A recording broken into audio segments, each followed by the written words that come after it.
game. The Red Army's passion is always the same. 45 years of hurt in the Challenge Cup. 40 years of hurt as a team. OKR have won the Challenge Cup in 2025.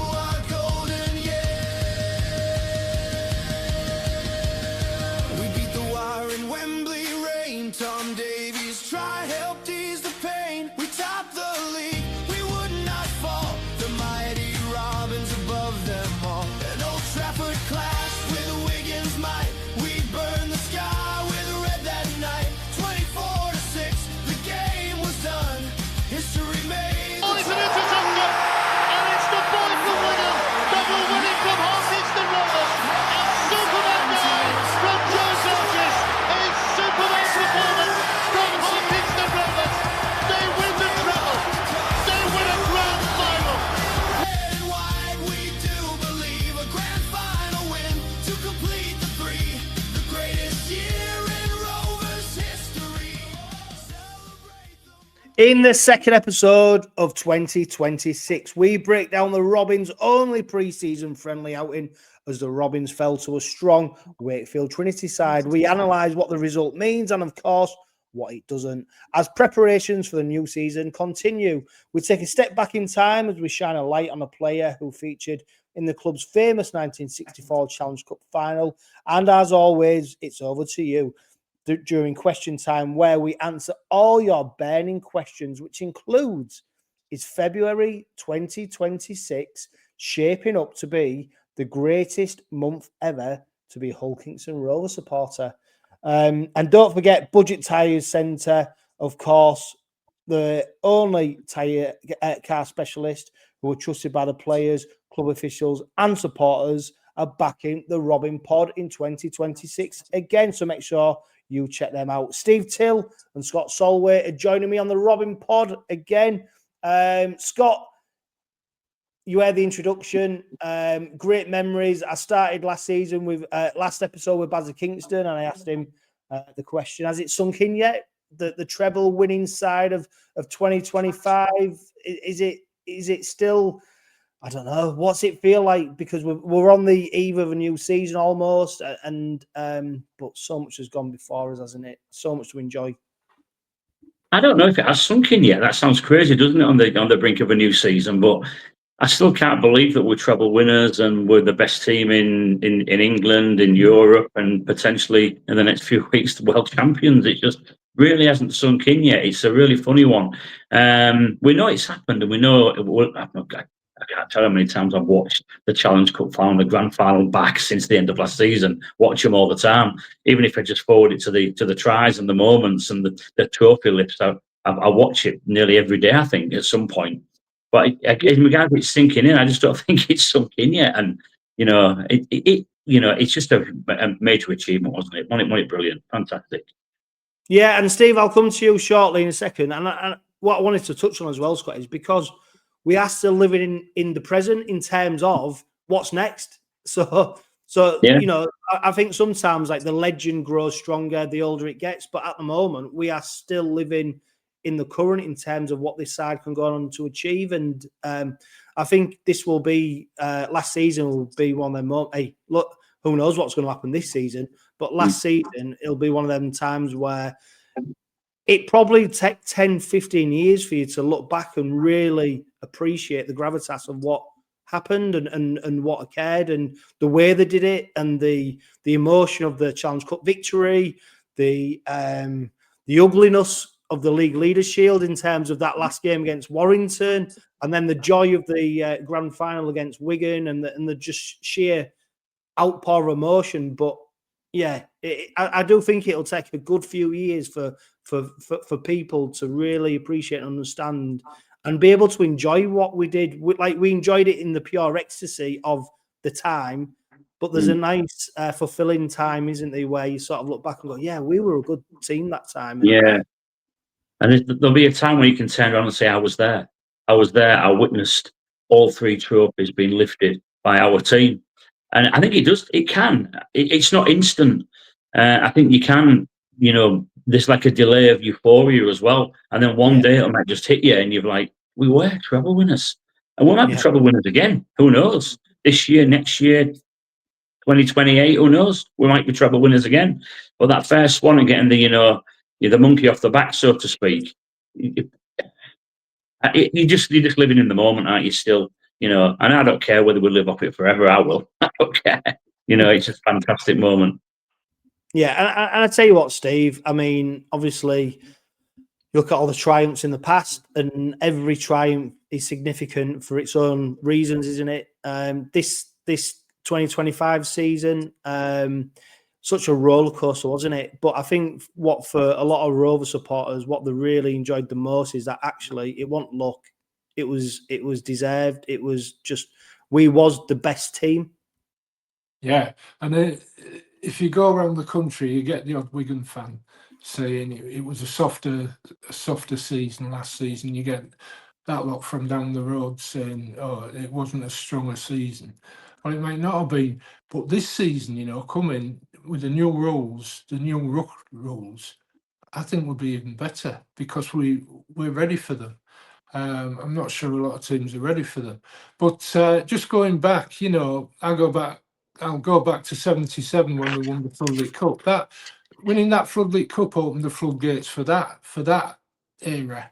We'd won the Yorkshire Cup a few times and what was called the Eastern Division Championship, but we'd never won a trophy that featured a team from the other side of the Pennines. So that victory over St Helens opened up everything, because from there, that was in 77. We won the championship in 79. We won the cup against that lot, and then we got what was the equivalent, in a sense, or semi-equivalent, of the double of championship and what was premiership.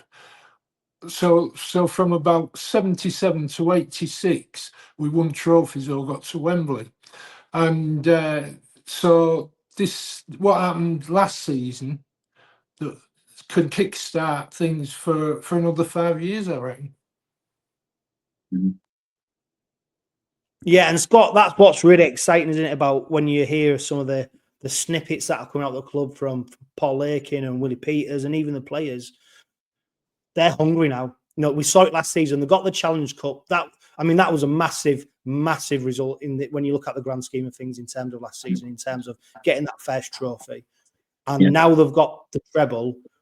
They're hungry for more. And the winners, winners win, don't they? As daft as it sounds, winners go on to the next ones. And that's what's really exciting, is that these players actually now, what the focus on is not going, yeah, that was great, right, let's see what's next. It's no, we are going for the next one. We want to be leaving a legacy at this club that'll never be, surpassed in 10. And that's the arrogance you need sometimes, isn't it? You've got to be the one putting yourselves out there. Yeah, without a doubt. I mean, I think looking at Rovers, and I think we're actually stronger next season as a team than we were last season. I think we're a stronger squad. We're a stronger team. And I don't know if you read I think it was Matt Shaw on Love Rugby League, who was out in Tenerife watching Rovers trainings week. And they had a 13v13 full-on session. And he said in his report, he's never seen a team play a game as fast as that against each other. 26 Rovers players. He said in his report, he put they played the game faster than any Super League game I've ever seen. And that speaks volumes of how fit they are and how dedicated they are and what a good squad we've got heading into this season as well, without a doubt.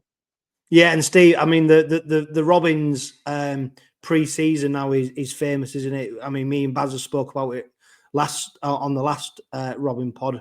Now, it's that famous. We've got other Super League sides now going to the same training base in Tenerife to copy what they've done. And at the time, the Robins were sort of trailblazers, really, now, aren't they, in terms of what they've done? And people are trying to replicate that. And I think that is a benchmark as well, isn't it? Where often we followed, now people are following us. And that's a great place to be, isn't it? Because we are setting a benchmark, a standard that other Super League teams now, and it's noticeable as well. I think Wigan were out there as well. Wigan are out there now. Wigan are out Yeah. there now. Yeah, I mean, I can remember the first year they went, it was under Justin Morgan. And I think Charlie Mullen was the Hull Daily Mail equivalent of Matt. He went out there with them, and I happened to be on holiday out there while they were there. And the centre that they used for the training, you know, the pitches and what have you, were fantastic. Obviously, they also went on the beach and things like that. But the whole you know, this year we've had Leeds go out there, Wakefield's gone out there, Huddersfield have gone out there, Wigan have gone out there. Hull went to a grammar school in Harrogate, I think. But yeah, so we'll see how that works. Well, to be fair, Scott, it wasn't that long ago where a Rovers pre-season included training sessions on Bridlington Beach, was it, or Scarborough? Where, you know, it wasn't that long ago. So, you know, there's lots of things you look at with a club where you go, how we've evolved, how we've moved on. But there's no doubt this club has evolved, and it's had to, hasn't it? And you know what? We're reaping the benefits of that. It's had to move forward step by step, year on year, bit by bit, and that's why you won the treble last year, because everybody within the club, both on and off the field, have improved. Everybody does their one little percent, as I always say. If you do the 1% better than everybody else, then you won't be far away. And Rovers have always proved that now, certainly last season. And just look at the things that are happening in the club right now, with the way, just the little tweaks and the little changes that they're making within the club, not only on the field in regards to personnel and players, but off it as well. You know, it's a recipe for success. It's just about keeping that one step in front of all your opposition, isn't it? You know, if everybody else is now going to Tenerife, what do Rovers do next? Do they take another yard forward? You're always trying to excel at you and make yourself better, that 1% better, which is going to give you the advantage over everybody else, I think. I think, Yeah, as Scott said also, I'm in the same belief. I think we're a better team, or we possibly are going to be a better team this year in the players we've got. We'll talk, no doubt, about the final match.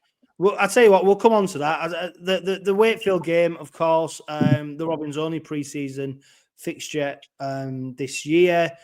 Obviously, Wakefield Trinity, we welcome them at Soul Group Craven Park. I think Daryl Powell expected a little bit of a different squad.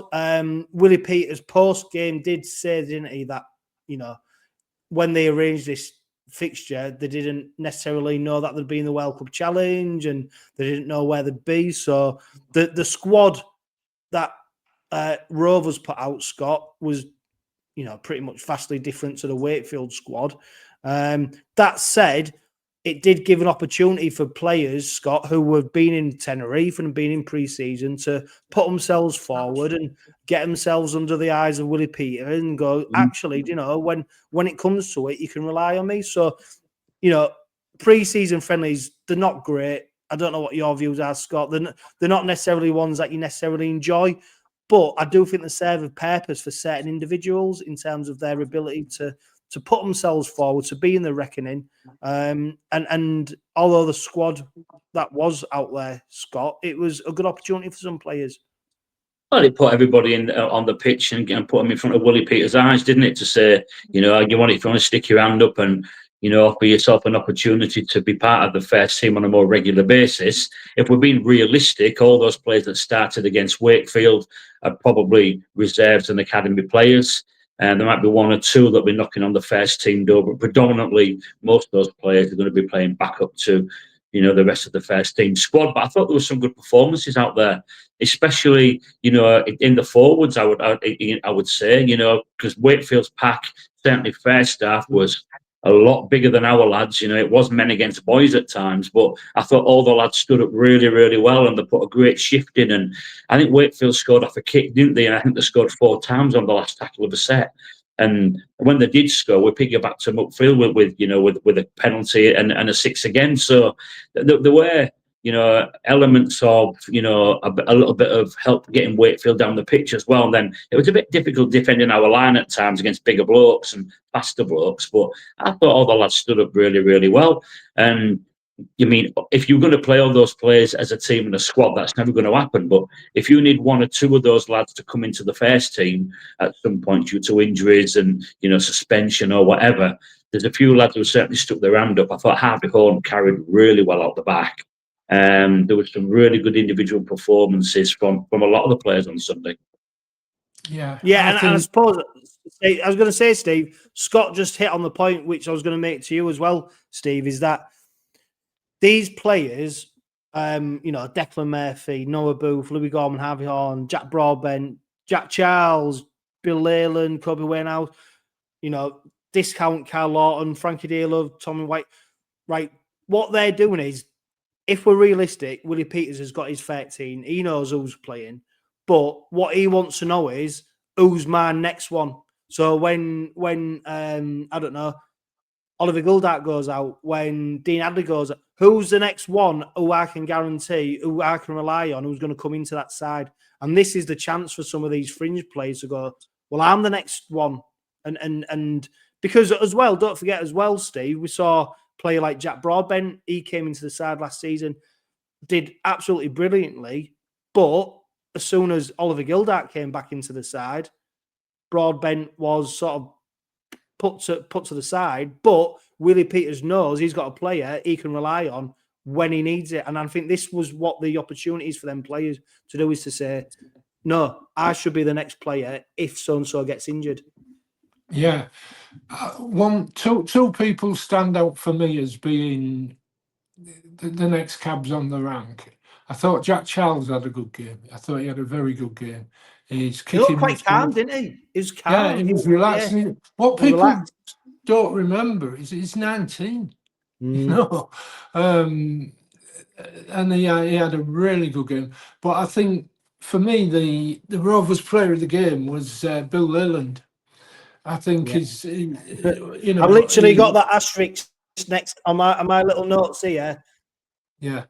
He dictated stuff. I mean, the try he scored, he went right instead of going left and stepped the guy at dummy half, and he was only 10 yards from the line. So once he got past him, he was over the line. It was a matter of grounding it. But apart from that, he made some lovely little breaks, and I know that our new Aussie Lawton, he was kind of looked at as some kind of cover at hooker as well as the other positions.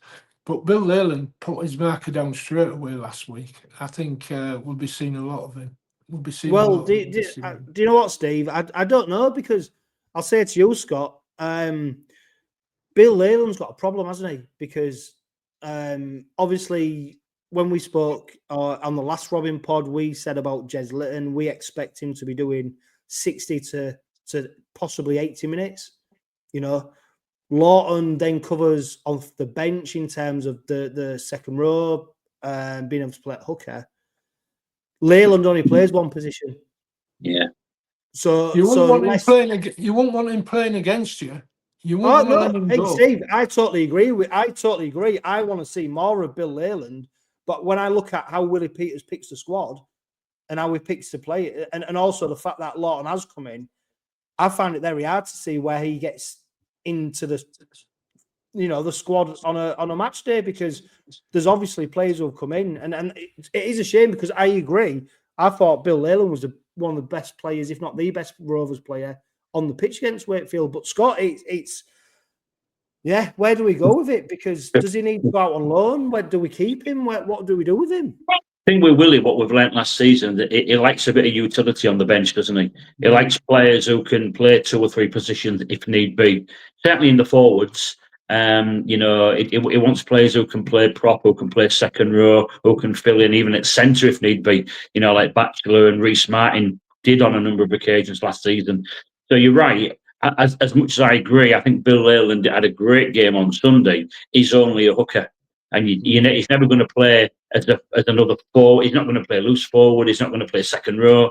He's an out-and-out hooker, and that might be his downfall. The fact that's even Jez can go into scrum half, can't he, and cover Mikey if need be, and things like that. Whereas Bill Leyland is an out-and-out hooker, and is that enough to get him in the 17? I don't know.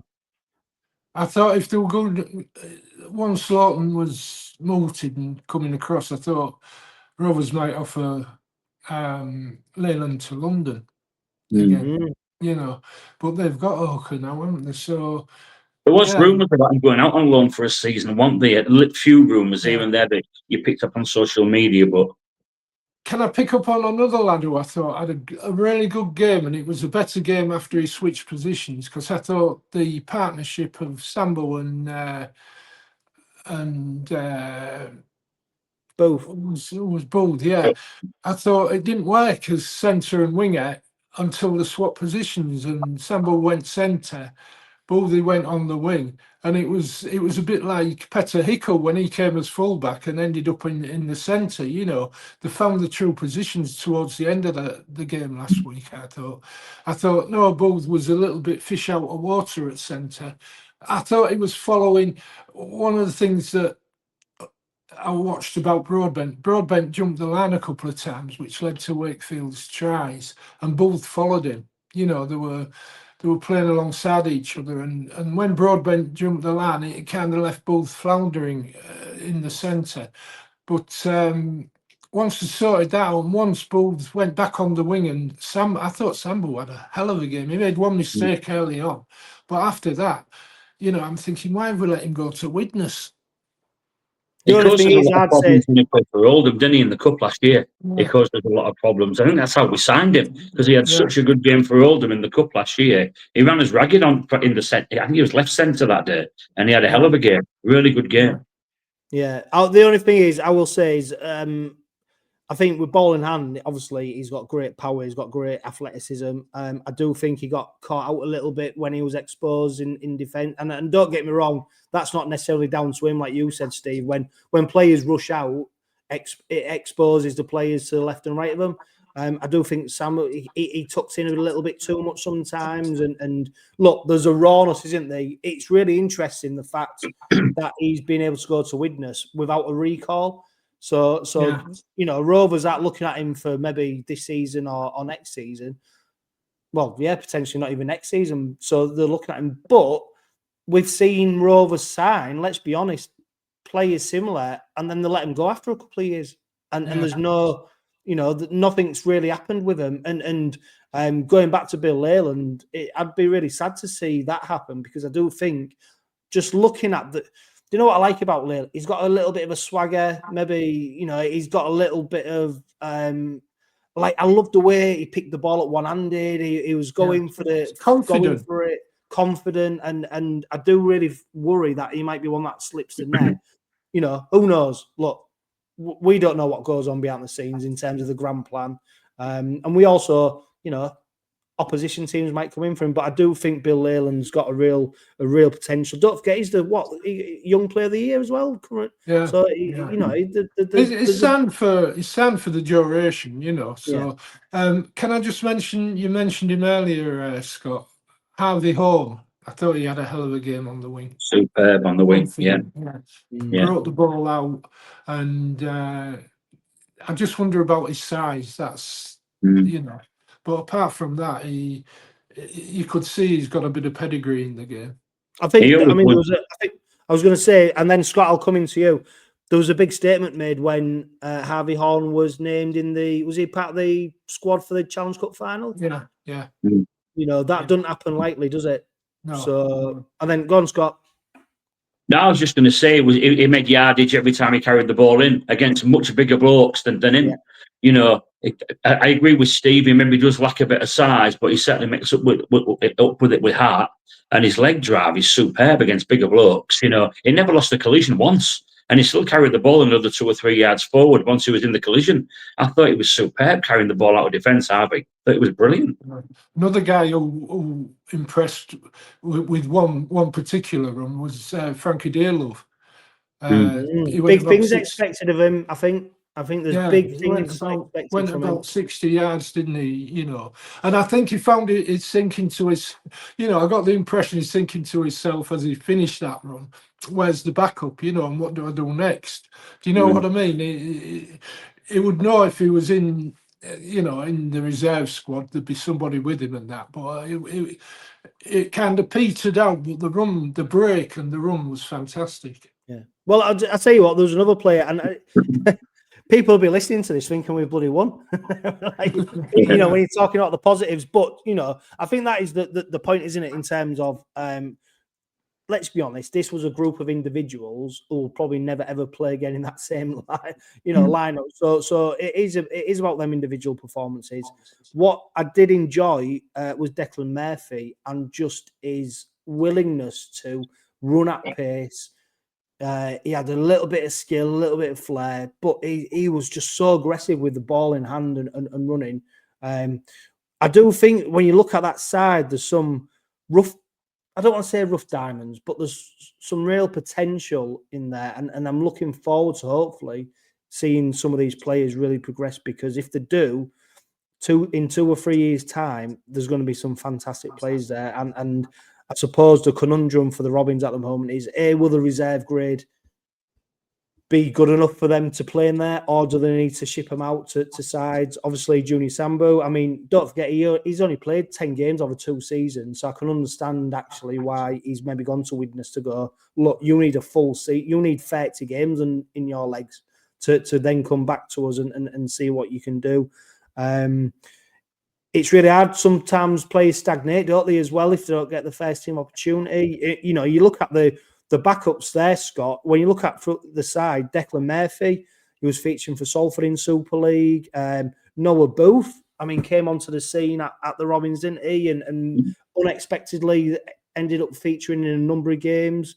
You go, Jack Charles played for that lot for a good few games.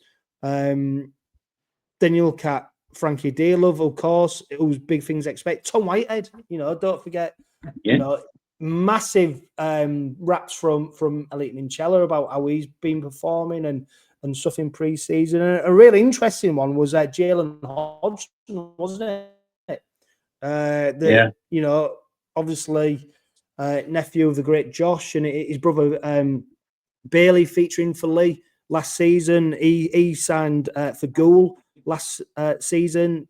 He's training with us full time. He had the benefit of going to Tenerife. You know, he came onto the pitch and we're wondering where he might go. So it is exciting to see where some of these players could take us to in a good few years' time. I just hope they get the opportunity. But let's be honest, it's really hard to find where they will get the opportunity, because if the Robins are doing well next season, like we saw last season, it's very hard just to put players in there for no reason, isn't it? Because their team's performing so well. But this is just go on. Go on, Scott. You go first, then Steve. This is where the old A-team system worked really, really well, because you had kids and reserves playing with first team season pros when they were coming back from injury or suspension and things like that. And the A-team system was perfect to blood all these young kids and reserve players, so they were absolutely ready to go straight into a first team experience, because they were playing with, you know, season pros at A-team level. And I think the problem is if they're not playing, they aren't going to get enough game time. And I know they're thinking about changing all these like dual registrations, aren't they? And how players are going to be signing for clubs and playing 3 games and then coming back to the parent club. And I don't think that suits players, in my opinion. The old A-team system was the best. We can argue about the old A-team system till the cows come home. I still think it was the best system, you know, to blood young kids back in the day. And I still think it'd be the right thing to do today. Yeah, go on, Steve. I agree. When I got involved with Nick Morgan, you know, the book he wrote, that was the point he made then. You know, without A teams in his day, he wouldn't have gone on to first team football. You know, because every club had an A team, and he played at centre for Wakefield. And he, you know, the players that he was at that time, he was playing centre. The players he was up against was Neil Fox and Ian Brook. You know, so he wouldn't have got a game of rugby in those days if it had been the system we've got now. He'd have just, he wouldn't have got it. No, and players like him, you know. So it'd be good if we could get that reserve team back. that reserve system back, but I don't think we are going to do, are we? The way it works was they got paid a percentage of what they'd have got in the first team for a win and a percentage for a loss. Now everybody's on contracts, so they get paid no matter what. It's interesting because we do hope it works, because Steve, if you listen to a lot of the Super League coaches, they're crying out for a better reserve grade competition.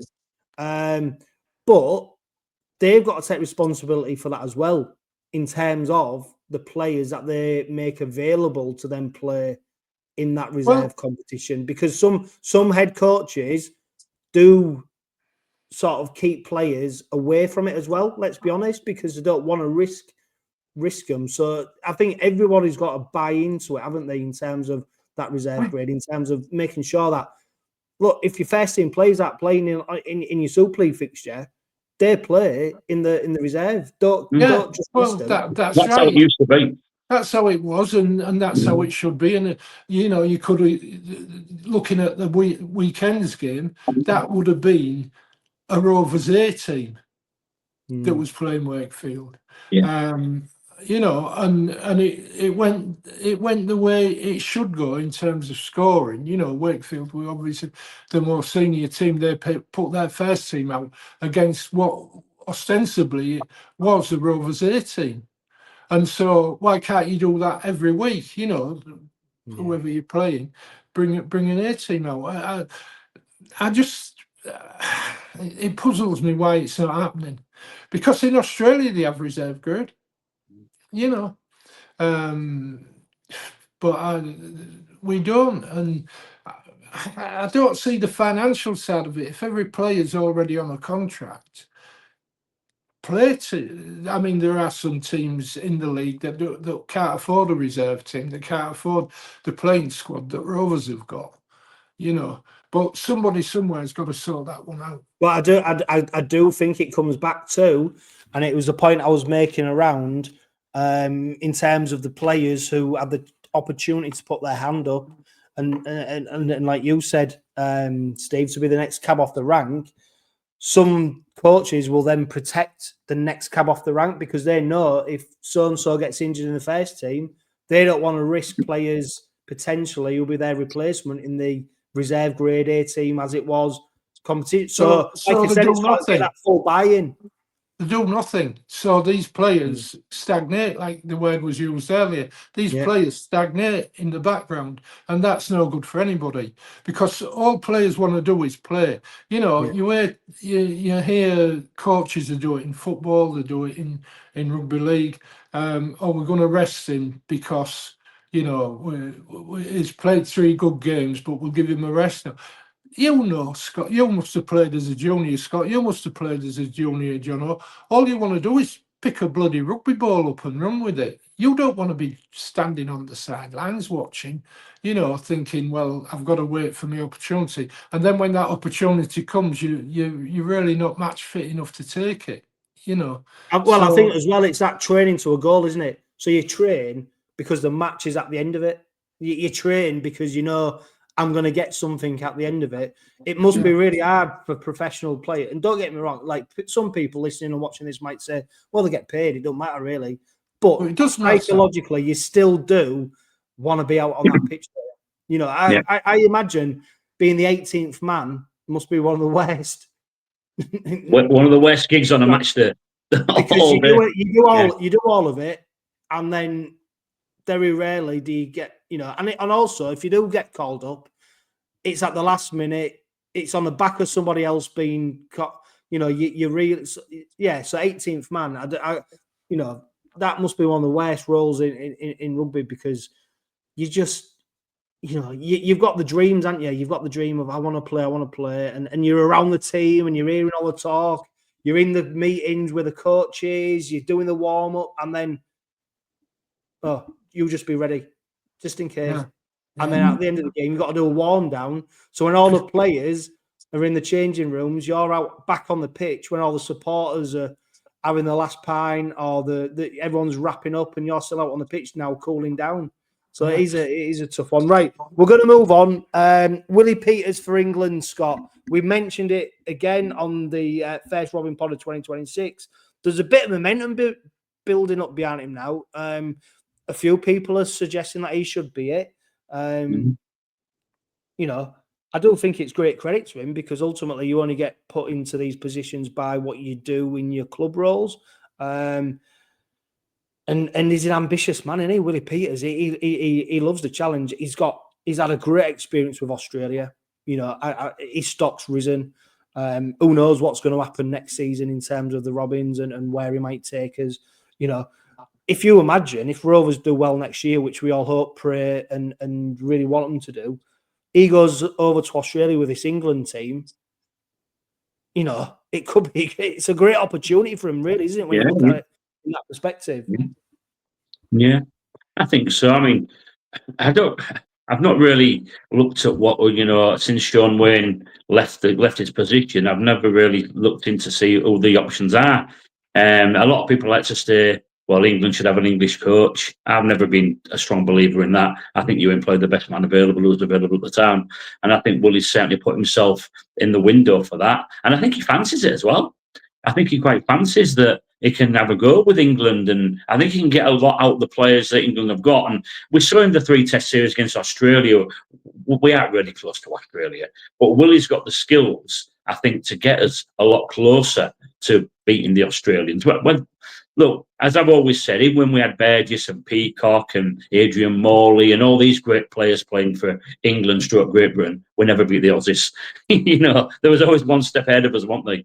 So, but in regard to Willie, I think why not? Why not? As long as it's a part-time position throughout this season and it doesn't really affect his Rovers coaching and what he's going to bring to our club, then why not? I don't think the England job's a full-time post, is it? Certainly not. Well, to be fair, Steve, it's not even. It is literally a tournament post. It is like employing a coach to coach England in the World Cup, and after that, you know, there's no pre-season game.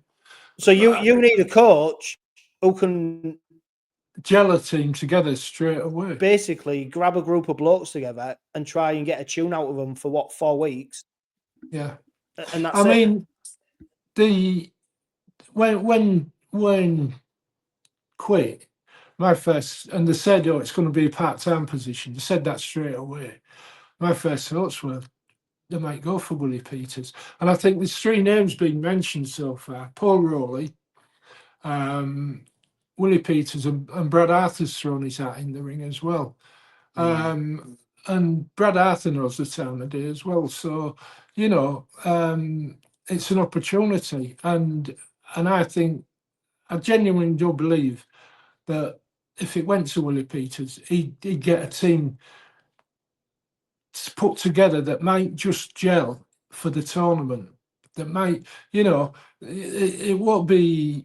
I mean, it won't be Wayne's old boys. He's got no, you know. Obviously, you would imagine he'd have Mikey in for a kickoff, and he might have had one of our second rowers in, and you know, Minchella might be considered.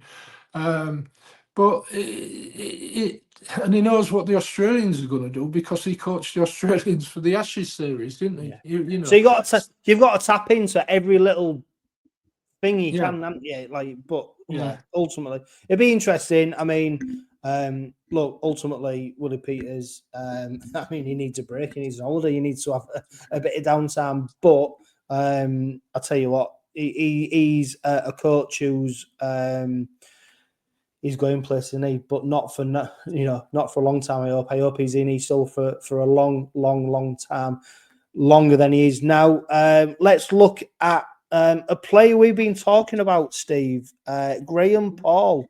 Potentially one of the oldest Robins. He featured in the 1964 Challenge Cup final. Tell us, Steve, why he's important. Well, Graham Paul is 92 this year, and I'm pretty sure there's only one other player that I don't know the age of. From there's only 4 five surviving players from that 1964 team, and I think Graham at 92 is the oldest surviving player. There is one player in the five that I don't know the age of, but I don't see him being as old as Graham. And Graham lives in Penzance, and I've been in touch with people who know Graham, and they say he's fully alert. He's a bit much Jeff, but we all get that way. But he follows the Robins in all the time. He's connected with the Cornish Pirates living in Penzance, and I was looking up how he signed for Rovers. He was playing rugby union he got in the Cornish team. He played for Penzance and Newlyn. He got in the Cornish team. He was a standoff, and but the problem he had was he wasn't going to get in the England team because he went from the right side of the road. A little bit like where I used to live on Crowell Street. The house he was brought up in was 2 up, two down, and a cold water tap in the yard, outside low, all that, which is the same kind of upbringing that I had, but what Graham Paul had was speed. Anyway, he left home and he joined the RAF, and the RAF played him in for Bomber Command. He played rugby union, and he actually came across a guy we might all know. He played against a guy called Alec Murphy, and he got to know Murphy before he'd signed for rugby league. He knew Murphy was a rugby league player who was serving his time in the RAF. So Graham got to know Murphy, and he played against Bev Risman as well. Again, a guy who was dual code. Anyway, he wasn't getting anywhere. He knew he wasn't going to get any further than Cornwall, and he played in the county championship final. And the RAF moved him around, and he left the RAF and went to offered a job as a PE instructor in Bedford at a school, and they said we'll give you a house, come and be a PE, and the rugby union was big there. And when he told, he checked it out, the rugby union would have banned him because he was getting a house with a job. Believe it or not, that was classed as professional. So he was stuck between a rock and a hard place. Went back to playing Cornwall, and Rovers, his agent came to him and said, "Look, do you fancy rugby league?" And the agent says there's 3 clubs that'd be interested in you: Wigan, Halifax, and Hull KR. So he said, "Well, I'm not going to go to Wigan because I don't know enough about the game." And Wigan were, as they are now, near the top. So he said, "Right, well, we'll go to Halifax first." The agent went to Halifax, and Halifax said, "No, we've signed a standoff."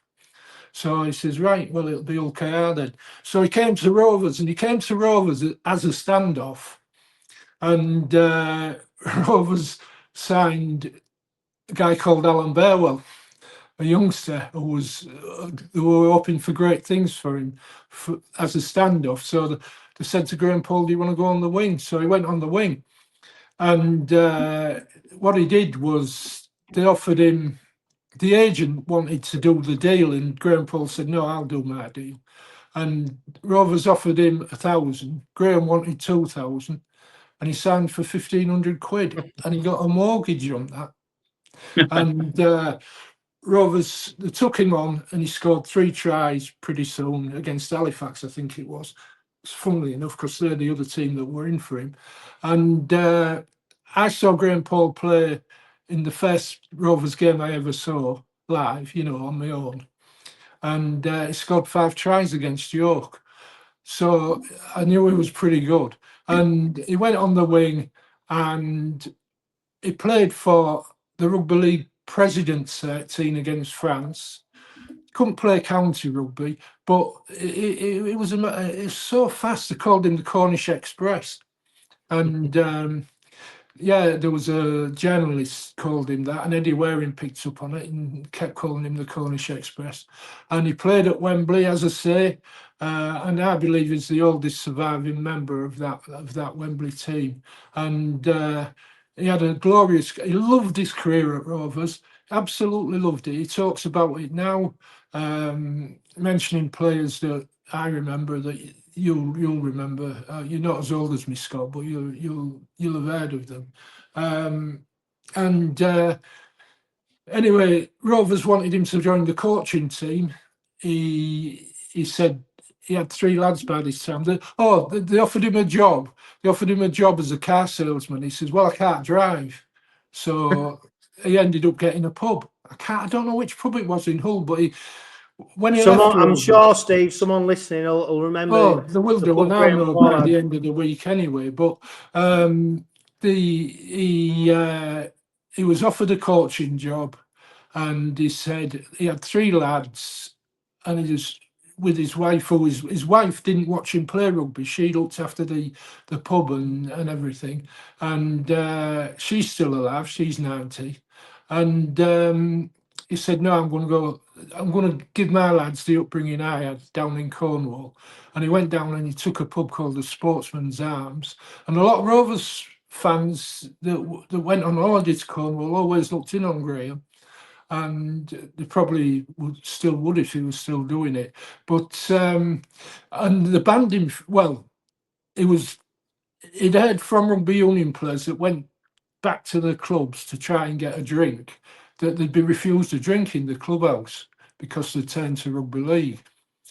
And funnily enough, there's a story, and it's a true story. He was playing golf. He was invited to a golf tournament, and he was put up against one of the bigwigs of the local rugby union. And he turned up wearing a Rovers pullover, a pullover with the Rovers badge on. And they were all waiting to see what this fella said, but he took it in good part, But anyway, jump forward to 1991, and somebody says, "Do you want your 30 years after he retired almost said, do you want your can we invite you to join a rugby union club again?" And he got a letter from Twickenham saying, "You've served your sentence and you can join a rugby union club and you can coach or you can play." But obviously he didn't play. But like I say, still follows Rovers, one of the greats, and we shall always remember him. We talk about legends. He was a legend. Yeah, funny old times, isn't it? And you've been in touch with him, haven't you, recently, Steve? Yeah. Well, I've actually been in touch with a mate of his.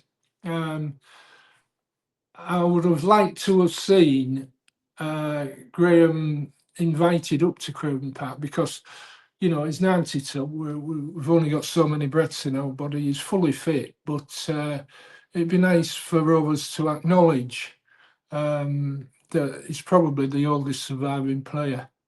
If not from the cup final, but maybe of all. There might be somebody out there, John O, and I'd welcome them to get in touch if they know anybody that's played for Rovers that's older and that's survived us all. But yeah, it's a great story because they went to the Southwested Rovers in those days. They signed a kid called Mike Blackmore, who was from Devon, and there was a guy called Ted Bonner and a guy called Jim Jenkin, and they were all Cornish. And they used to go in the clubhouse, the old clubhouse at Rovers, and sing some Cornish songs. There was a lot of innuendo in it, and everybody enjoyed it. The Southwest was a good signing off point for some of those players. Yeah, some great Rovers heritage there, Steve. Thanks for bringing that to our attention. And if there is anyone listening, watching this, who knows of anyone who might be older who's still around, it'd be great to hear about them, because I tell you what, the heritage of the Robins, as much as we celebrate the current day, this club is built on what went before, and the bond that the supporters had with the players, and the unity that everyone's had. So we need to make sure that we preserve that going forward. Bringing it up to the current day, Scott, Tom Amon, hand injury that occurred during Tenerife. He's expected to be back for the York game. I mean, when you look at some of the players who are going to feature in that first game of the season, that first Super League game, I mean, we don't know what's going to quite happen against Loch Lane yet, but that first Super League game, he's one of the players that we're really excited to see, especially on the back of Jared War-Hargreaves departing as well. Yeah, definitely. And I think that York game will see the first team squad play for the first time together, and that'll be treated, no disrespect to York, that'll be treated as their kind of pre-season game, if you like, heading into Brisbane. They're going to have to get a game under the belts before we take on Brisbane. They're going to have to get something into the legs.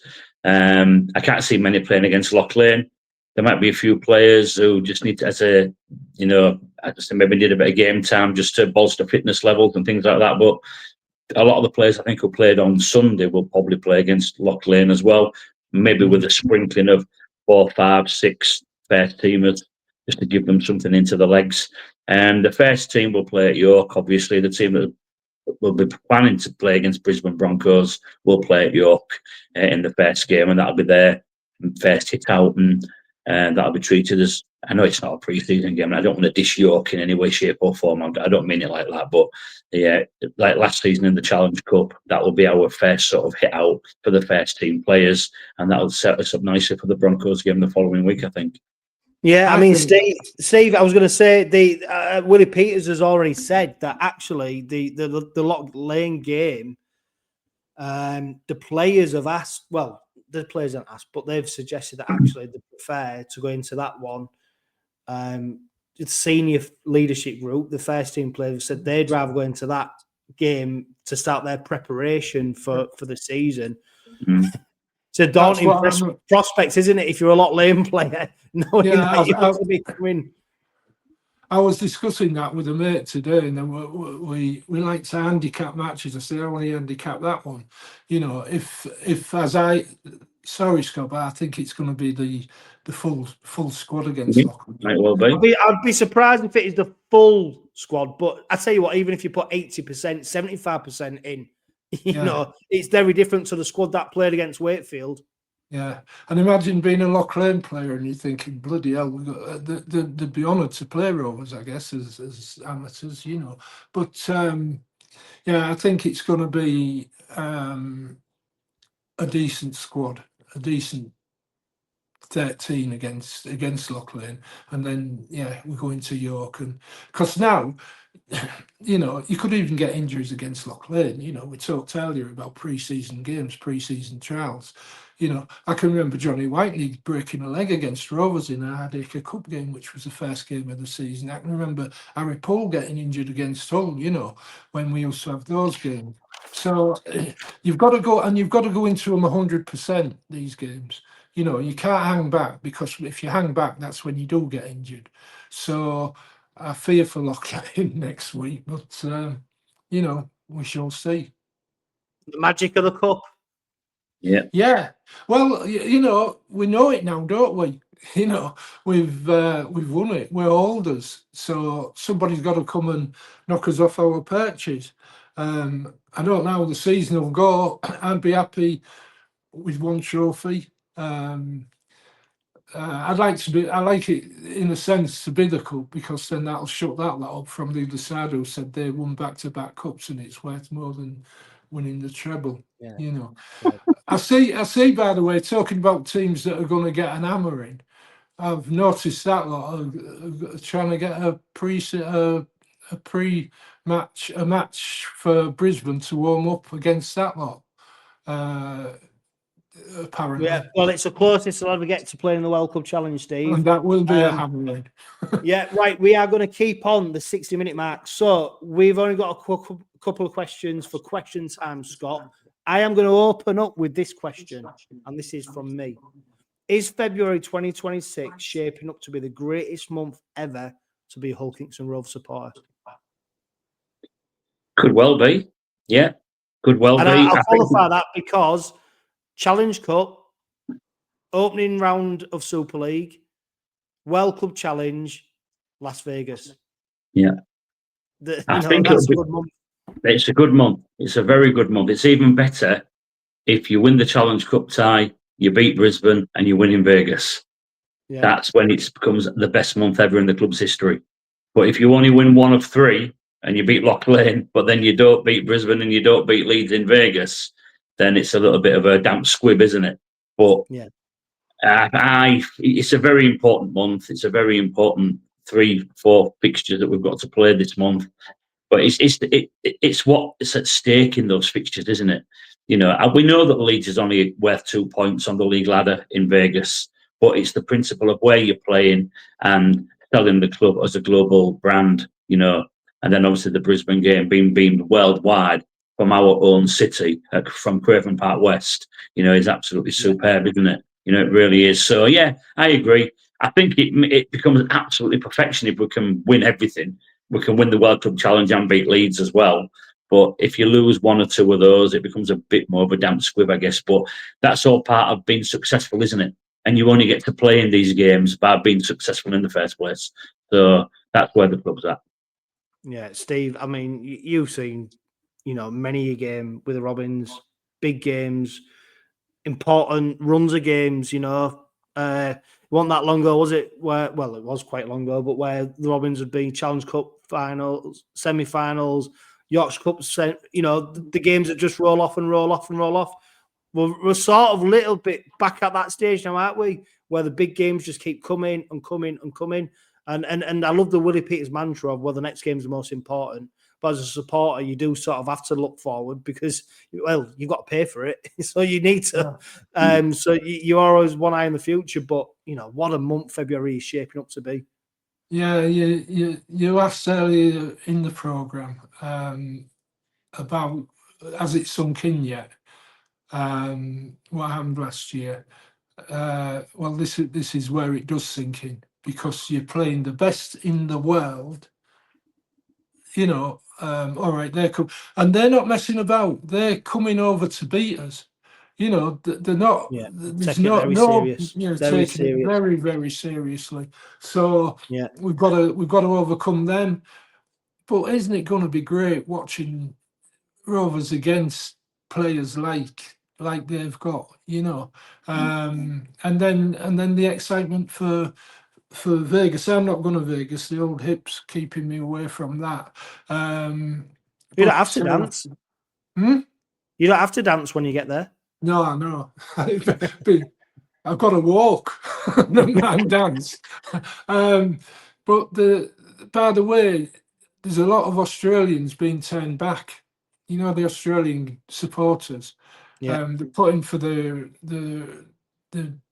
not visas, are the S passport. Yeah, and the Americans are knocking them back.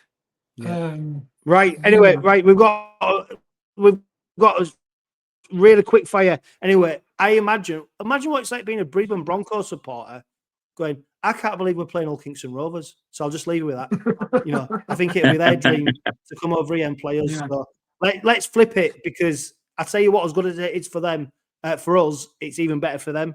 Adam Wadford on Facebook, he says, I see Broadbent land up at 6 in the weekend's friendly game. Scott, was that just an experiment? He was also a captain, or is that a possible option? Should we be without two, say Lewis May and Morg at any point? I mean, he's versatile, isn't he? Who knows? You know, Jack can play anywhere across the back line, really, can't we? You know, and he'll do a job for you. He's not an out-and-out six, but I thought he put some decent kicks in. I thought he carried well and he showed the ball well when he did have the ball. I don't think he'd be considered as the second or third choice. You know, I think if, let's say, Tyrone May got injured, there are other options that would play there before him. Even Jack Charles, as an example, would come into, you know, 7 and with Mikey and what have you. You know, so. I think it was probably an experiment more than this is where Jack could potentially play, because it just meant that Declan Murphy and other centres, you know, Sambu and Noah Booth and all them could get game time as well. So I think it was a case of square peg round hole on Sunday for Jack. But I thought he did okay there. I think he did all right. Not an out-and-out standoff, but he had a decent game. And very quickly, Steve Bazza from last week, Robin Polly says, not much of a question, but more reaching out after Rovers' defeat to Wakefield. I saw a lot of negative comments online. Please, Rovers, don't become that entitled fan group like Wigan and Saints fans. Back our boys, win, lose or draw. Steve, I'm not even going to give you a chance to respond to that. A huge thanks to everyone who's listened, watched the Robin Pod this week. We will be back very soon with another Robin Pod Weekly. But for now, live, love, laugh and be happy. Whatever the game, the Red Army's passion is always the same. 45 years of hurting Challenge Cup! 40 years of hurt as a team! OKR have won the Challenge Cup in 2025!